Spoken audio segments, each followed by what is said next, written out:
Late 1943. A group of German officers, captured in the scorching deserts of North Africa, found themselves transported across the Atlantic to a small American town. These were hardened veterans, men who had seen the brutality of war firsthand, but nothing could have prepared them for what they were about to witness. As they marched under guard through streets lined with neon signs and parked cars, they expected another holding facility, another interrogation room. Instead, the guards led them through swinging glass doors into a building that would shatter everything they believed about the war. What they saw inside made them freeze in disbelief. One officer would later write in his diary that if this were a movie set, he would call it too exaggerated to be believable. The supermarket stretched beyond what their eyes could immediately process. Rows upon rows of shelves perfectly stocked, illuminated by lights so bright and steady they seemed impossible. These men had left behind a Germany of blackout curtains and ration cards, where a single candle burning too brightly could bring enemy bombers. Here, fluorescent tubes blazed without fear, lighting up products that seemed too abundant to be real. Mountains of oranges sat casually in wooden crates. Bananas hung in massive bunches, pineapples, fruits. Most of these officers had only seen in illustrated magazines before the war, were piled like common potatoes. In Germany, even apples had become rare by 1942. The blockade had strangled supply lines until tropical fruit became a distant memory. Now here they stood, staring at produce shipped thousands of miles displayed as if scarcity didn't exist. One officer reached out slowly toward a pyramid of white bread. In Germany, they ate black bread mixed with sawdust to stretch supplies. White loaves were luxuries reserved for the elite, if they existed at all. Here, perfect white bread was stacked carelessly, loaf after loaf, more than a German bakery could produce in a month. He pulled his hand back and whispered to the man beside him, "This has to be propaganda. They staged this for us." The guard nearby heard him and just chuckled, saying nothing. But his silence spoke volumes. This wasn't staged. This was Tuesday afternoon in small-town America. The officers began counting instinctively. Their military training kicked in as they tallied crates and estimated tonnage, calculating how long such reserves could feed divisions at the front. According to records that would later surface, a single American supermarket in 1943 moved more food in 1 week than an entire German garrison consumed in a month. The numbers seemed impossible, yet the evidence sat right in front of them. Butter. Real butter, not the margarine German mothers waited hours in line to receive with ration cards. Eggs stacked in cartons, ham hanging in the deli section. Coffee. Actual coffee, not the roasted grain substitute that German civilians had grown accustomed to. The list went on and on, each item another crack in the foundation of what they'd been told. The silence among the group grew heavier. These men remembered the queues in Berlin, where exhausted mothers clutched precious ration cards for a few ounces of margarine. They remembered soldiers at the Eastern Front, receiving nothing but turnips and watery soup during winter campaigns that stretched on endlessly. And now they stood in an aisle devoted entirely to breakfast cereals. Another aisle held nothing but canned vegetables, stacked like ammunition in a bunker. One officer muttered bitterly under his breath, "Either our government doesn't know about this, or they've been lying to us." The implications of that sentence hung in the air, dangerous and unavoidable. What disturbed them most wasn't just the abundance. It was the casualness. American housewives pushed shopping carts without urgency, pausing to choose between different brands, as if variety were the most natural thing in the world. To these German officers, even one can of peaches would have been a treasure worth bribing officials for, worth smuggling across borders, worth fighting over. Here a young boy tugged at his mother's sleeve, complaining because she'd picked the wrong flavor of jam. The disconnect was staggering. A guard approached and offered one of the officers a small glass bottle. Coca-Cola. The officer had heard whispers about it back home, described as a frivolous American luxury, a symbol of decadence. He studied the amber liquid suspiciously before twisting the cap. The carbonation hissed. He took a cautious sip and paused. Sweet, effervescent, alive with energy. In that instant, something clicked. This wasn't theater. This wasn't a propaganda film set. This was daily life for ordinary Americans. As he lowered the bottle, still fizzing in his hand, he felt the first real crack open in the fortress of certainty he'd carried across the ocean.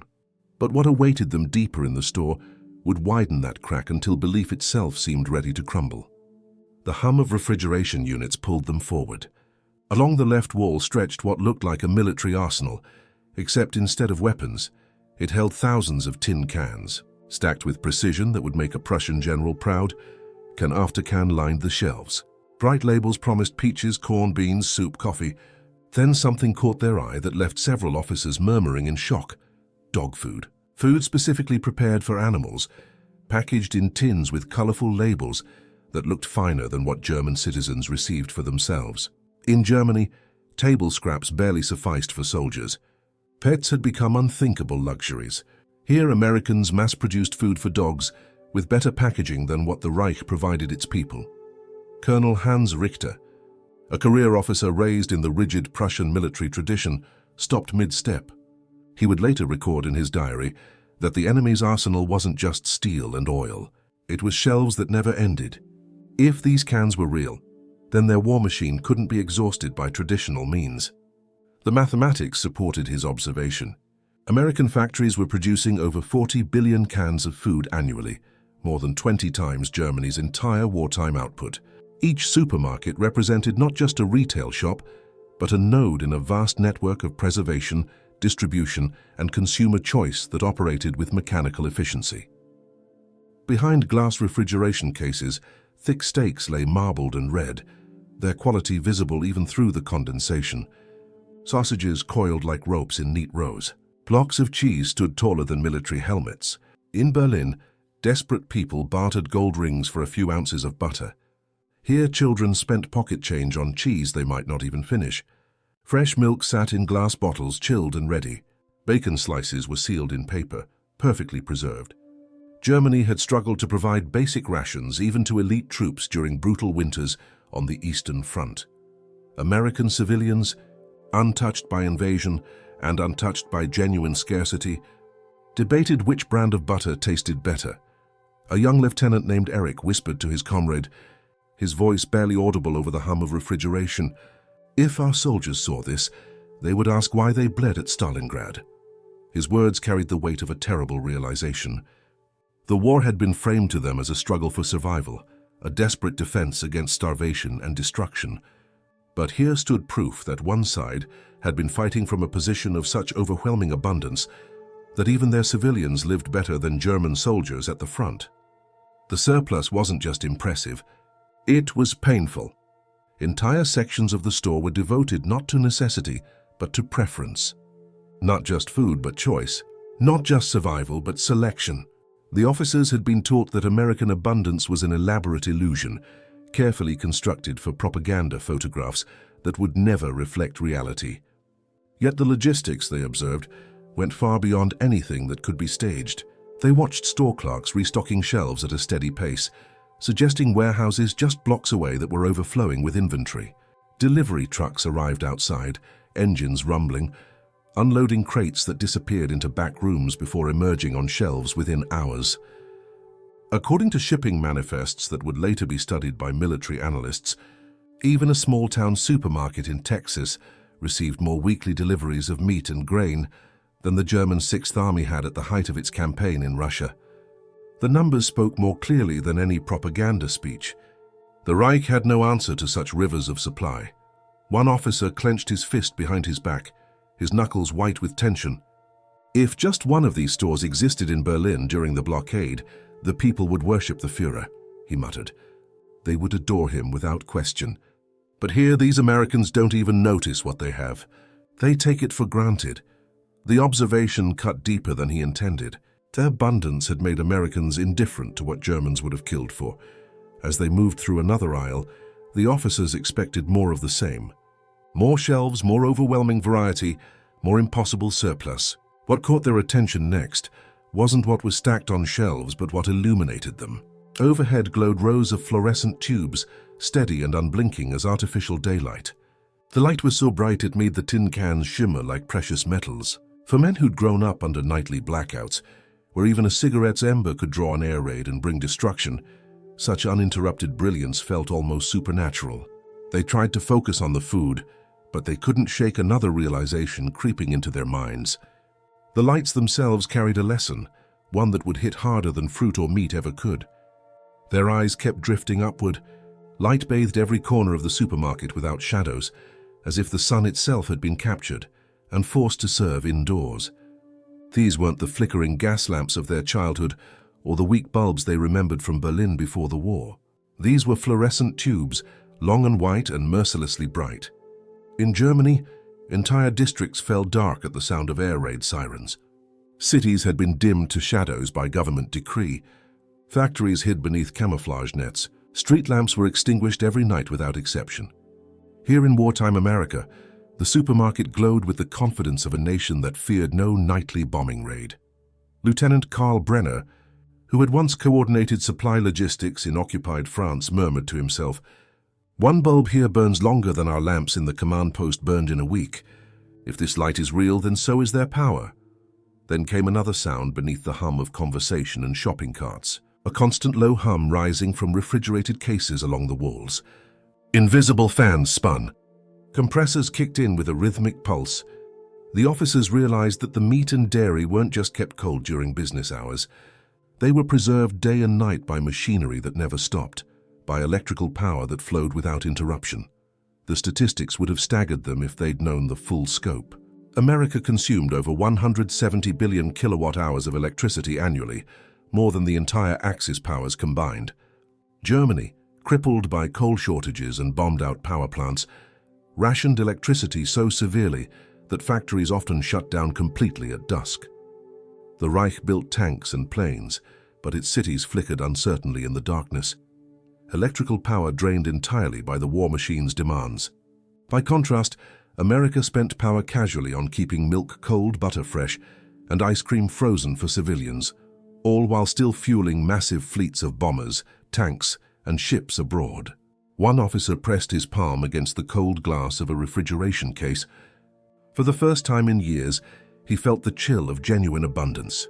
America had more than 2,000 power plants operating by mid-war, some so vast that a single facility consumed more coal than Germany's entire Ruhr Valley in a month. One power plant in Tennessee produced enough electricity to light all of Berlin.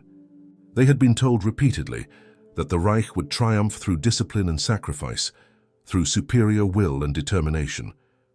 But what discipline could possibly match a system that casually froze thousands of pounds of meat for civilians, while simultaneously powering a war machine that spanned 2 oceans?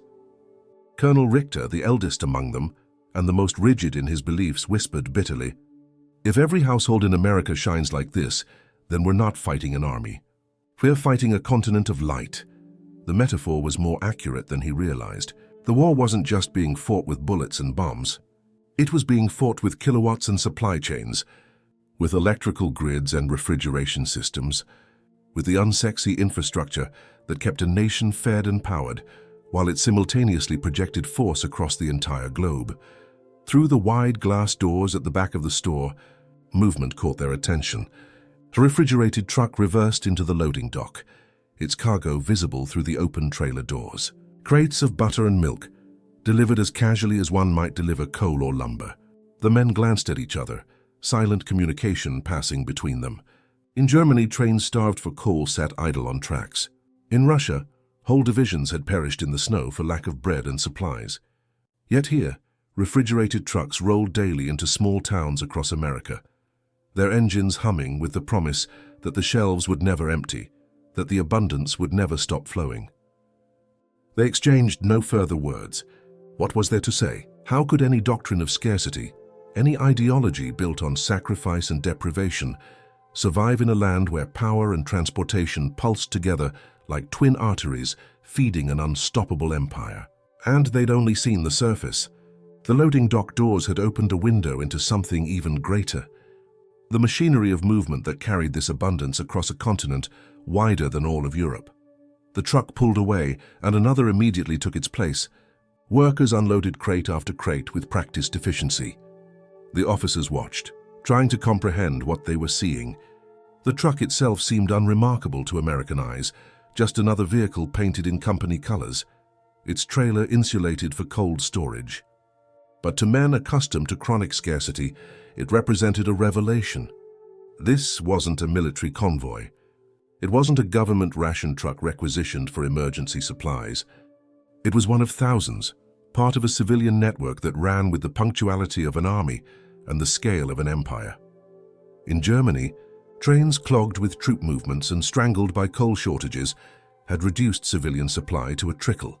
By late 1942, entire provinces had endured weeks without consistent bread deliveries. Children went hungry while locomotives sat idle.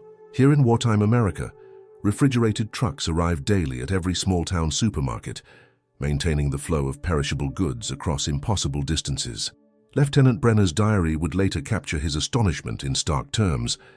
The food moved faster than our armies ever could. We calculated supply lines in weeks. They moved theirs in hours. Beyond the truck, the officers began to understand the greater system feeding the store. America's highways stretched like arteries across thousands of miles, binding city to countryside, farm to factory to supermarket in an unbroken chain. By 1943, the nation boasted more than 700,000 miles of paved roads. Alongside them ran 250,000 miles of railroad track, a network so vast it dwarfed anything in Europe. In Germany, even strategic rail lines had fallen prey to Allied bombing, and what locomotives remained operational sat idle for lack of fuel. But in the United States, trains roared across the continent day and night, hauling wheat from Kansas, beef from Nebraska, fresh fruit from California, and steel from Pittsburgh. One statistic that would later appear in their intelligence reports was utterly devastating. A single American freight train could haul more cargo in one trip than an entire German division consumed in a week of fighting. Colonel Richter whispered to his comrades, his voice hoarse with realization. Our Reich can invade countries, capture capitals, occupy territories. But these people have invaded distance itself. They've conquered geography.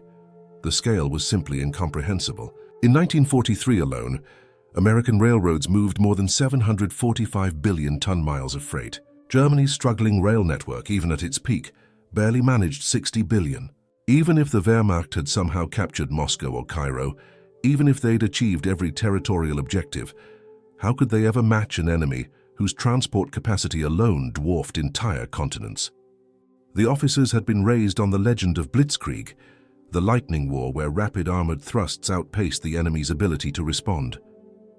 But here was a different kind of blitzkrieg, one fought with locomotives and trucks and cargo ships, hurling not shells but supplies at speeds no army could resist. A young officer named Eric muttered to himself as an American child skipped past him, clutching a paper bag of groceries. If they can move bread this fast, how fast can they move tanks and ammunition? The question hung in the air, rhetorical but terrifying. The answer was becoming obvious. As the truck drove off and another pulled in to replace it, the officers realized they still hadn't seen the true source of this abundance. The shelves and trucks were merely the final link in a chain that stretched back to places they couldn't yet imagine. Somewhere beyond the horizon, factories canned the peaches in massive assembly lines. Dairies bottled milk by the millions of gallons. Industrial slaughterhouses processed and packed beef with mechanical precision. Behind those factories stretched farms so vast they made the great German estates look like vegetable gardens. The officers had stepped into one store in one small town. Yet the real power lay in thousands of others just like it, each supplied daily without pause, without fail, without end. Their unease deepened into something approaching dread. If this was merely the surface they could see, then what lay beneath must be larger than anything they had ever imagined. And they were right. What awaited them next would transform silent disbelief into crushing certainty. The guards, half amused by their reactions, arranged another excursion. Days later, the officers were transported past the edge of town, where paved streets gave way to sprawling fields and the distant silhouettes of industrial facilities. If the supermarket had been the mouth of this system, here lay its beating heart. Smoke rose from chimneys taller than church spires, their dark plumes stretching toward the horizon in every direction. The low thunder of machinery echoed across open fields, a rhythmic pounding that never ceased. Through open factory doors, they glimpsed endless assembly lines where conveyors rolled forward, stamping lids onto cans, boxing crates with mechanical precision that required almost no human oversight. A single plant produced more canned food in a single day than all of Germany could produce in a month. Lieutenant Brenner stared as forklifts shuttled pallets stacked like fortress walls, moving inventory that represented more calories than his entire regiment had consumed in a year. "This is war by machine," he whispered. "Our soldiers fight with bayonets and determination. Their housewives fight with factories." By 1943, America's agricultural and industrial output had reached levels that defied comprehension. Over 23 million tons of canned goods, 16 billion pounds of beef, 4 billion pounds of butter. All of this flowed annually into both civilian and military supply chains, without either one suffering shortage. American farms averaged hundreds of acres, sometimes thousands, worked by machinery that multiplied human labor 100-fold. In Germany, fragmented plots struggled under fuel shortages, with farmers forced to press draft animals back into service because tractors sat idle without gasoline. One officer scribbled bitterly in his journal, his handwriting sharp and angry. "A single farm in Kansas can feed more mouths than all of Saxony. What kind of Reich can possibly stand against a single American state that grows more wheat than the entirety of Europe?" The comparison burned like acid. Germany's proud Junker estates, symbols of aristocratic tradition and Prussian efficiency, were dwarfed by American family farms run by ordinary men with tractors larger than German artillery pieces. It wasn't just about land. It was about machinery, powered by gasoline from a nation that produced 2/3 of the world's oil. Mechanical harvesters cut wheat with robotic arms. Reapers bundled corn into towering stacks. Where German farmers bent their backs with hand tools, American farmers drove machines that did the work of 100 men. Factories tied directly to these farms ensured nothing went to waste. Grain became bread within days. Fruit became jam on industrial scales. Meat became canned stew, all preserved, labeled, and shipped before it could spoil. A closed loop of industry and agriculture that seemed almost invincible, almost unstoppable. Colonel Richter stared at the horizon, where endless farmland melted into factory smokestacks. "They're not fighting us with armies alone," he muttered, his voice hollow. "They're fighting with an entire continent working as one machine." As the convoy rolled back toward town, one of the officers noticed another facility by the roadside. It bore the symbol of the Red Cross. Trucks were unloading cargo, but not food this time. Crates of medical supplies, bandages by the thousands, bottles labeled penicillin, morphine in quantities that seemed impossible. It suddenly dawned on them that abundance wasn't limited to food and steel and electricity. America's factories were also producing medicines by the ton, miracle drugs that German soldiers at the front could only dream about as they died from infected wounds. If the farms and factories ensured Americans never went hungry, the pharmaceutical plants ensured they rarely died from infections that would kill a German soldier within days. As the officers exchanged uneasy glances in the back of the truck, they realized the abundance of food had been only the first blow to their certainty. The abundance of medicine and medical care would strike even deeper. How could ideology survive against a nation that could heal its wounded as efficiently as it could feed its people? The officers returned to their quarters that night, restless and unable to sleep. Their diaries filled with lines that no censor in Berlin would have ever allowed to be written. What they had seen simply could not be reconciled with the Reich's vision of a decadent, collapsing America teetering on the edge of chaos. Instead of poverty and disorder, they had walked through supermarkets brighter than any hall in Berlin. They had seen factories louder and more productive than any parade ground or arms manufacturer back home. They had witnessed farms vaster than any noble estate, worked by machines that made German agriculture look medieval by comparison. The question gnawed at them relentlessly through sleepless nights. If even American civilians lived with such staggering abundance, what reserves of strength waited behind their armies? What depths of production capacity remained untapped? Lieutenant Brenner wrote in secret, hiding his journal beneath his mattress. "We were told they are weak, that their society is soft and their people are divided. Yet if this weakness produces such plenty, then what does their strength look like? What would their full capacity be?" The words revealed what they all feared to admit openly. The foundation of their ideology was crumbling beneath the weight of observable reality. One young officer, Eric, had grown up in Hamburg where Allied bombing raids turned whole city blocks to ash and rubble. His mother had stood in queues for hours, sometimes entire days, just to receive a few ounces of butter with her ration card. That memory collided violently with the sight of American children casually tossing half-finished sandwiches into trash bins outside the supermarket, wasting more food in a thoughtless moment than his mother had eaten in a week. He couldn't reconcile the two realities. They simply didn't fit together in any worldview he'd been taught. "My mother would weep if she saw this waste," he whispered to himself in the darkness. She would weep with rage or disbelief or both. For Eric, the war had been framed as a struggle for survival, a desperate defense against starvation and annihilation. But here food was so abundant it bordered on indifference. Surplus had created apathy. Americans had so much they literally threw it away. Colonel Richter, older and more rigid in his thinking, clung to silence longer than the younger men. He had built his entire career on discipline and unquestioning obedience to authority. But even he felt the tremor running through his certainty. As he stared out the window at the glowing streetlights that never dimmed, he finally muttered the truth he could no longer deny. If this is their ordinary life, then our extraordinary struggle cannot possibly prevail. Mathematics defeats belief. Reports circulated among the prisoners, whispered from one man to another in quiet moments. American production had reached levels previously thought impossible. 96,000 aircraft built in 1944 alone. Liberty ships launched every 3 days, faster than German U-boats could possibly sink them. Wheat harvests topping 1.2 billion bushels in a single year. These figures, passed from guard to prisoner, weren't propaganda designed to break their spirits. They matched perfectly with the reality the officers had seen in a single supermarket, a single factory, a single farm. The numbers didn't exaggerate, they confirmed. How could the Reich possibly sustain itself when a single American farm fed more soldiers than an entire German province? How could ideology and will prevail when one factory outproduced a whole nation's industrial base? The officers found themselves cornered by arithmetic, and numbers, unlike propaganda speeches, did not lie. Numbers had no ideology. They simply were. As Christmas approached, the officers expected only songs of home and bitter cold.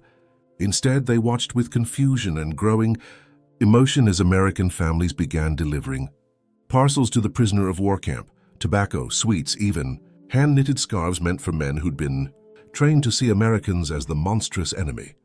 This unexpected generosity struck deeper than any statistic about production capacity. It revealed something about the American character that no propaganda had prepared them for. For one brief moment, Eric held in his hands a perfect red apple wrapped in a ribbon, clearly meant as a gift. He stared at it longer than he had ever stared at any weapon. His hands trembled slightly. "They fight with plenty," he wrote that night, "and they fight with kindness. What is left to us? What can we possibly offer in response?" The question had no answer that satisfied him. The Reich had commanded them to believe in sacrifice, to see scarcity as virtue, to embrace deprivation as a sign of strength and purity. But here, in this land of lights that never dimmed and shelves that never emptied, they had found an enemy who wielded abundance as both weapon and proof of superiority. An enemy who could afford to be generous, even to those who'd tried to kill them. And so the cracks in their belief spread wider and deeper, running through the foundation of everything they'd been taught, until certainty itself seemed no stronger than paper caught in a storm, ready to tear apart at the slightest pressure. They had come to America as prisoners of war, but they would leave as prisoners of knowledge, haunted by what they'd seen, unable to unsee it, unable to return to the comfortable lies they'd believed before walking through those supermarket doors. The war, they now understood, had never been in doubt. It had been decided not on battlefields, but in factories, not in tactics, but in capacity, not in courage, but in the unsexy mathematics of production and supply. One supermarket had revealed what an entire propaganda ministry had tried desperately to hide, and that revelation would follow them for the rest of their lives.